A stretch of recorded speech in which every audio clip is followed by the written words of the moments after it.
सभी माता पिताओं का कर्तव्य है, सभी माताओं का कर्तव्य है कि आप अपने बच्चों को, नाती बेटों को जब भी गोदी में उठाएं या जब भी आपके कितना ही बड़े बालक क्यों ना हो, जब सामने पड़े तो आप लोग नाक लगा करके और उनके सिर को अवश्य सूंघें, मुख चूमें।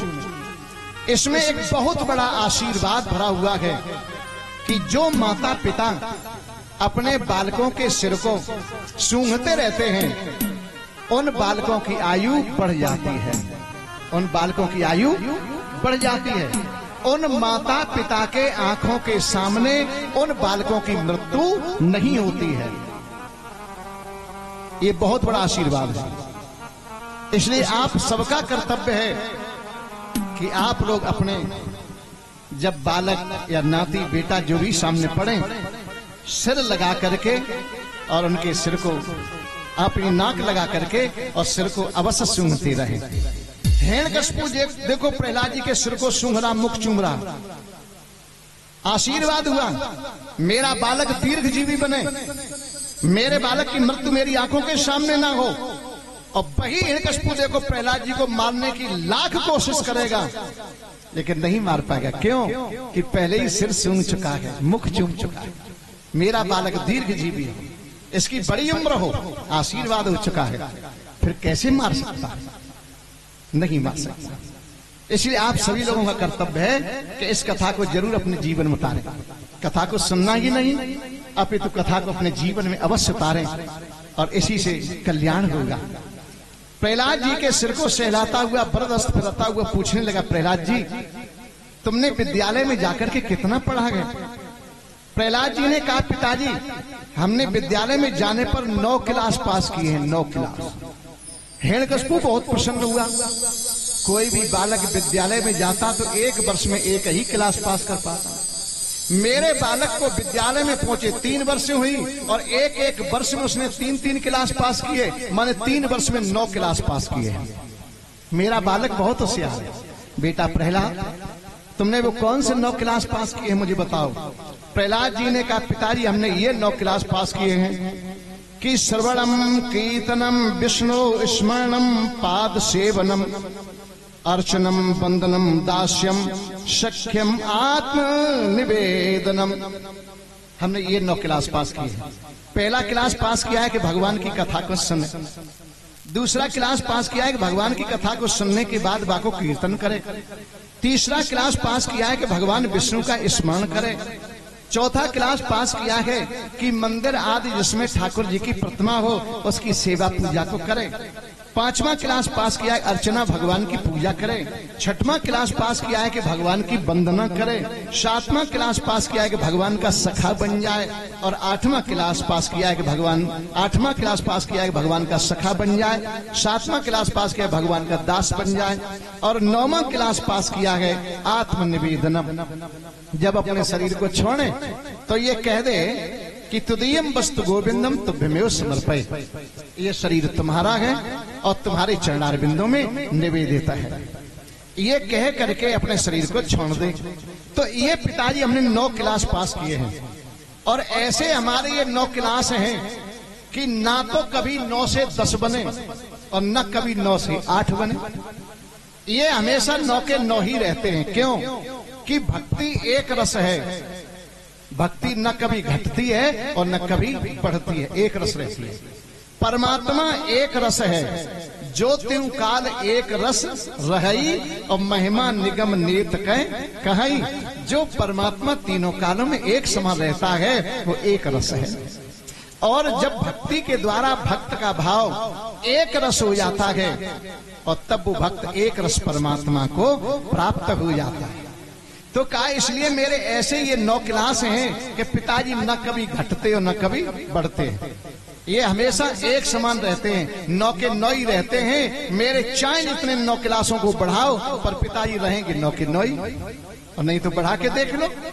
पर भक्ति एक रस है, हमेशा एक रस रहती है। जैसे कि बढ़ा के देख लो कि भक्ति 9 1 9 भक्ति 9 रही, 9 दूनी 18, 8 1 9 बन गई, 9 3 27, 7 2 9 बन गई, 9 9 चौक 36, 3 6 9 बन गई, 9 पंचे 45, 5 4 9 बन गई, 9 छक्का 54, 5 4 9, 9 7 63, 6 3 9, 9 8 72, 7 2 9, 9 9 81, 8 1 9 और 9 ढाई 90 तो 9। वो हमेशा 9 की 9 ही रहती, न कभी घटती और न कभी बढ़ती। एक रस अष्टधा प्रकृतया, भागवत के अनुसार भी और गीता के अनुसार भी प्रकृति अष्टधा है, 8 प्रकार की है। प्रकृति को घटाओ, प्रकृति को बढ़ाओ, पर प्रकृति को जितना बढ़ाओगे तो कभी घटेगी और कभी बढ़ेगी। ये स्वभाव है उसका, प्रकृति का। इसीलिए जो प्राणी भक्ति से बंध गया वो संकल्प कर लेता, फिर विकल्प नहीं करता। और जो प्रकृति से बंध गया वो कभी संकल्प करता, कभी विकल्प करता। जैसे ध्यान दें कि कथा को सुनने के लिए लोग आए और प्रकृति से बंधे हुए हैं, तो कभी जब भक्ति उछाल मारेगी तो विचार करेंगे चलो हम 10 रुपए भागवत भगवान पर चढ़ा दें। लेकिन प्रकृति ने जब अपना प्रभाव डाला तो सोचने लगे अरे चलो 10 रुपया का मेरा पिंड ला जाएगा, पीढ़ी तो फिर जाएंगे, रहने दो, नहीं चढ़ाएंगे। भक्ति ने फिर कहा कि चढ़ाओ, तो फिर तैयार हुआ कि चलो चढ़ाई दें, जो होगा सो होगा। लेकिन थोड़ी देर के बाद में प्रकृति ने फिर अपना प्रभाव डाल दिया। अरे बोले क्यों चढ़ा दोगे खाम खाम में, व्यर्थ में चला जाएगा, 10 रुपए के आलू आ जाएंगे तो एक दिन का तो काम चल जाएगा, नहीं चढ़ाएगा। अगर प्रकृति हावी हो गई तो फिर वो नहीं चढ़ाएगा, और अगर भक्ति हावी हो गई तो वो चढ़ा देगा। क्योंकि प्रकृति का स्वभाव है संकल्प कराना, विकल्प कराना, माने घटना और बढ़ना। जैसे कि अष्टधा प्रकृति को बढ़ा के देख लो कि 8 1 8, प्रकृति 8 रही, 8 दूनी 16, 6 7 ही रह गए, 8 3 24, 4 2 6 ही रह गई, 8 चौक 32, 3 2 5 ही रह गई, 8 पंचे 40, प्रकृति 4 ही रह गई, 8 छंग 48, 8 4 12 बन गई। तो कभी प्रकृति घटी और कभी बढ़ी। ये प्रकृति का स्वभाव है, कभी संकल्प कराना, कभी विकल्प कराना। लेकिन भक्ति का स्वभाव है एक रस रहना, ये स्वभाव है। तो उसमें प्रहलाद जी ने कहा पिताजी, इसलिए मेरा मानना यह है कि प्रभु को ध्यान में रखो, और प्रभु को जब ध्यान में रखोगे तो अवश्य तुम्हारा कल्याण होगा। एकदम उसी समय हिरण्यकशिपु को क्रोध आ गया, और क्रोध में आकर हिरण्यकशिपु ने कहा आय शंडामर को, क्या मैंने तुमसे यही कहा था कि मेरे बालक को विष्णु भक्त बना देना? शंडामर को ने कहा नहीं नहीं, मैंने तुम्हारे बालक को अर्थशास्त्र की शिक्षाएं दी हैं, तुम्हारे पद चिन्हों पर चलने वाली शिक्षाएं दी हैं, लेकिन जो शिक्षाएं मैंने इसे दी थी उन शिक्षाओं को तो ये भूल गया।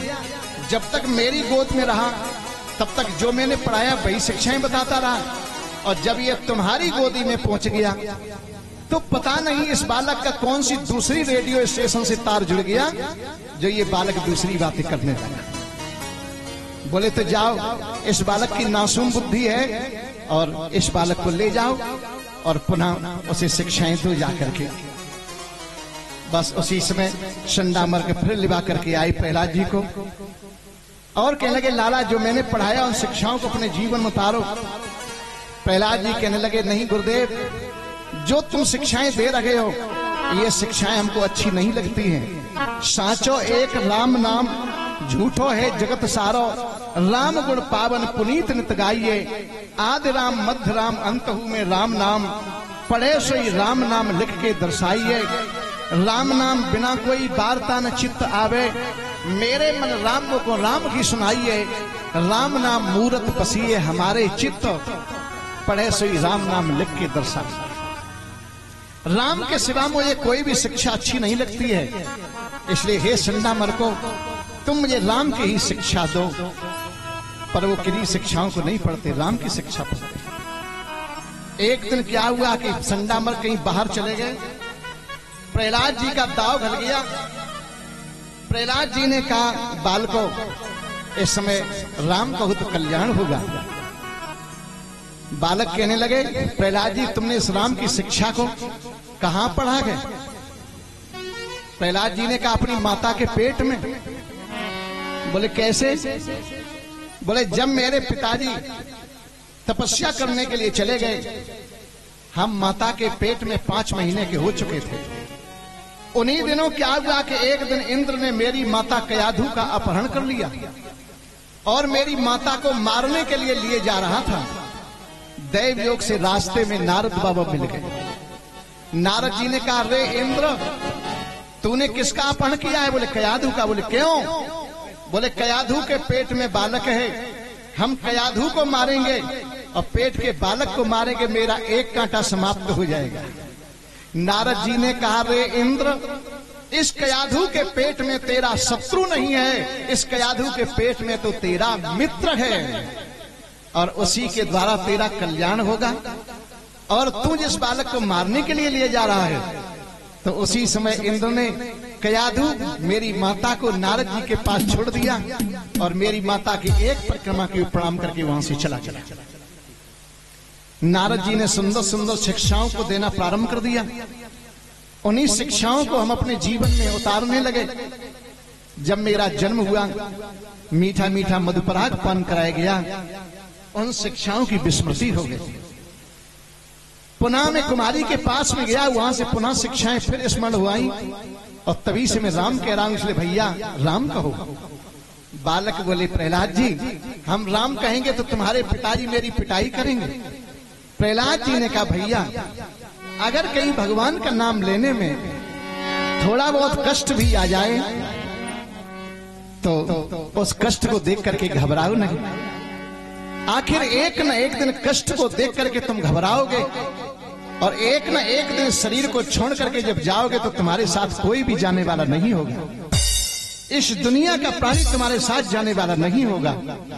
इसलिए जी दिन तुम यहां से जाओगे, भगवान के नाम को लोगे तो वही भगवान का नाम ये लोके परतचा, वो भगवान का नाम इस लोक में और परलोक में दोनों में साथ देगा और रास्ता मालूम नहीं पड़ेगा। सावधानी से आप भगवत धाम में पहुंच जाओगे, नहीं तो नार की गति हो जाएगी, कल्याण कैसे कर सकोगे। इसलिए भगवान का नाम लेने में थोड़ा बहुत संकट आए तो उसे देख करके घबराओ नहीं। आखिर एक न एक दिन तुम्हें अकेला ही जाना पड़ेगा, परिवारिक जन कोई भी साथ नहीं जाएंगे, तब तुम क्या कर सकोगे। इसलिए भैया मेरी इन पंक्तियों पर ध्यान दो।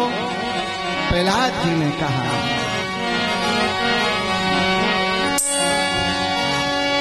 दुख में मत घबराना पंछी, ये जग दुख का मेला है। चाहे भीड़ बहुत अंबर पर, उड़ना तुझे अकेला है। चाहे भीड़ बहुत अंबर पर, उड़ना तुझे अकेला है। चाहे भीड़ बहुत अंबर पर, उड़ना तुझे अकेला है। चाहे भीड़ बहुत अंबर पर, उड़ना तुझे अकेला है।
प्रहलाद जी ने कहा एक न एक दिन इस शरीर को छोड़ करके जाओगे, कोई साथ जाने वाला नहीं होगा।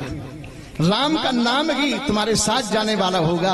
ऐसे भैया राम के नाम को लो। प्रहलाद जी की छाप पड़ गई। पट्टी पर राम, चित्त में राम, हृदय में राम, ध्यान में राम, रग रग पर राम, मस्तक पर राम। प्रहलाद जी ने हर जगह राम को लिख दिया। अब तो हर जगह